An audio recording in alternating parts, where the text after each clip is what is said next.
નમસ્કાર મિત્રો, સ્વાગત છે તમારું અમારી YouTube channel Gujarat jobs and news.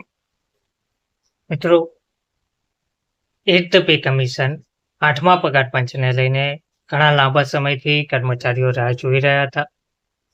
સૌથી મહત્વની બાબત કે ફિટમેટ ફેક્ટરમાં કેટલો વધારો થશે તેને લઈને લાંબા સમયથી રાહ જોવાઈ રહી હતી.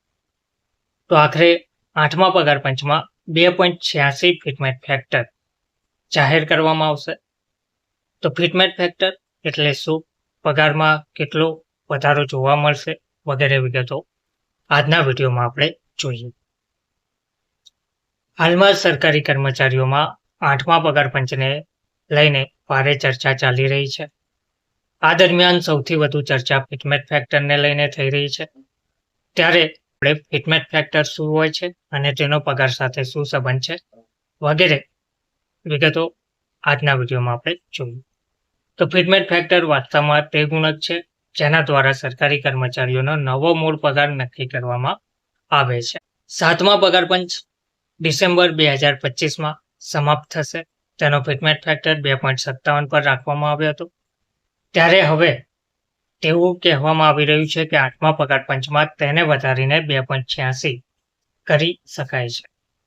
જો કે હજુ સુધીમાં સરકાર દ્વારા કોઈ ઓફિશિયલ જાણકારી આપવામાં આવી નથી, પરંતુ સૂત્રો પાસેથી મળતી માહિતી અનુસાર 2.86 ફિટમેટ ફેક્ટર નક્કી કરવામાં આવશે.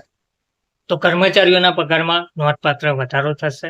તેનું ફોર્મ્યુલા ખૂબ જ સરળ છે. બેઝિક પે એક્સ ફિટમેટ ફેક્ટર બરાબર નવો મૂળભૂત પગાર.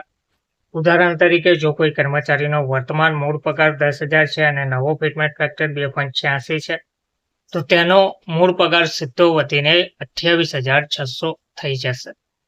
7મા પગાર પંચના 2.57ની સરખામણીમાં 2.86 એટલે સીધો અને વધુ વધારો જોવા મળશે, જેનો સીધો લાભ લગભગ 50 લાખ કર્મચારીઓ અને 65 લાખ જેટલા પેન્શનરોને થશે. હાલ તમામ કર્મચારીઓની નજર કેન્દ્ર સરકારની 8મા પગાર પંચ અંગેની ટર્મ ઓફ રેફરન્સ ક્યારે જાહેર કરે છે તેના પર મંડાઈ રહી છે. ધન્યવાદ.